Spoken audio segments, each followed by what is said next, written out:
Hi guys, I'm be making a new j-3 Piper. Uh, the other two I made were not so good. The first one it flew okay, but it was just only three channel, so up, down, left, right on throttle, and the 380 motor wasn't that powerful. Sorry if you're hearing any noise in the background. That's my brothers fighting over something stupid. Um, it was a weak 380 motor, and it gave out. So it gave out not on the ground, but when I was testing on the floor, it did fly though before it gave out. And I'm gonna be getting a few new parts for it because one server was bad. At four, one was bad when I got it from Hobby King. So I only used two on the plane because I was gonna make ailerons, but hey, I didn't have another server. I didn't want to make one do it because there would be too much stress on the server. So I only did it with two, and the second one I made, it was too big. It wasn't the big. It wasn't the size of the plane that was the problem. It's just the supports I made for the wing was too small and couldn't keep up with the weight because it was a very scale wing. I mean, like it had the servos inside. It had a bottom piece of foam covering everything, and had a top curved piece of foam for an airfoil, and it looked just like the real ones like you see on balsa planes and stuff like that. This one's be much more simple. Simple. It's not going to be like a 2D plane. It's going to be a full 3D plane, and it's going to have four servos for the usual, and it's going to have. It's not going to use carbon fiber. I'm not into carbon fiber yet, even though people say it's all around great and everything. I'm not into carbon fiber. And I don't feel like paying for it. I just use wooden spars, these skinny wooden spars. They do the trick, and they're a little bit lighter. Yeah, they're lighter. So here's the wing of the aircraft. Wait, yeah, here's the wing. It's a scale wing to the body. By ratio, it's a scale wing. And there's the rudder.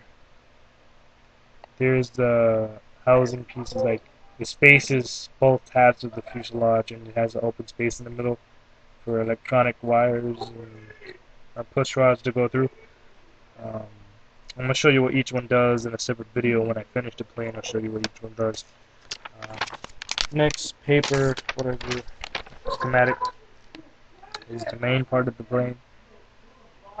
I try to make it as scale as possible.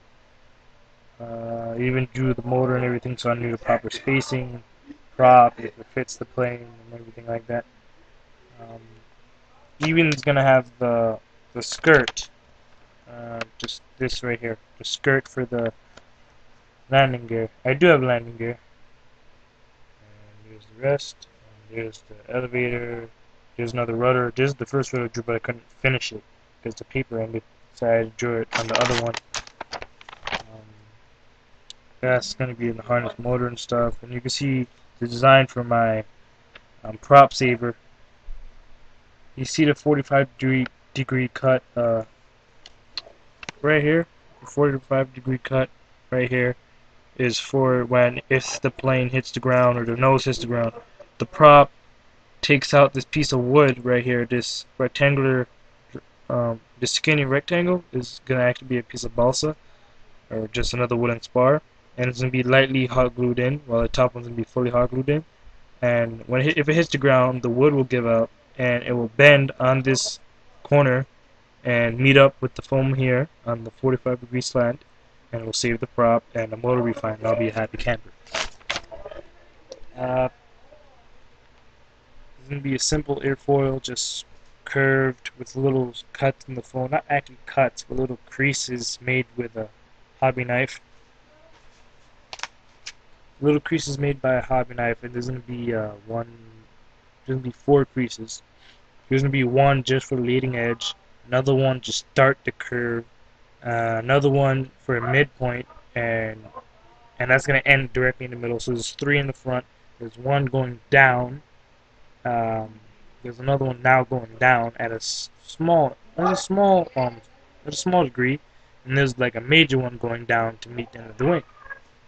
Let me show you here. You see, so there's one, two, three, four, yeah, four cuts, and there's actually five sections of the wing. The big one, the two in the middle are the same, and there's a smaller one, and then there's a really small one for the leading edge, and be supported by struts of the same shape, and that's when I'm gonna put the servo for aileron on. But this is not gonna be like, it's not gonna be right here though. It's gonna be like out, like somewhere over here.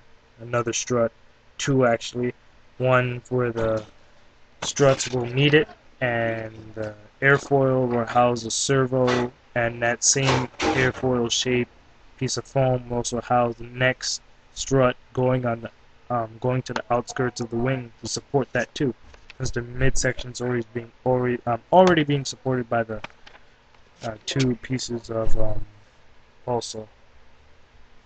What else could I show you? Oh, here's the electronics I'm gonna be using. Sorry about for the bad camera. This webcam isn't that great in the dark. And I have this light here. It's almost 6 o'clock, but it's raining. It should be light. Nah, no light.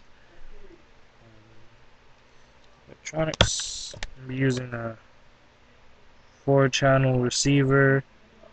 4-channel receiver. So far, I have 3 of the 4 servos I need. 3 of the 4. I know, they're covered with hot glue from the last plane. I still have to strip the hot glue off of these, but they're still great. The motor's not great at all. So, 380 motor gave out. I wasn't digging my nose, I was just itching here. It's just, there's a 6 in front with the old nose cone. The motor I'm getting will fit this nose cone, but since this is a 6x4, for the 7x4s, this prop, which is, as you can see, a lot bigger, can't fit this cone. You can't fit this cone, so I bought another one, a 24mm, 6-inch diameter, what's it called? Prop slot, whatever you call it. And it's going to come with a cone that's about 1 inch long, and it's going to fit up to 3mm. This already fits up to 3mm, but it's just not long enough to fit this prop on.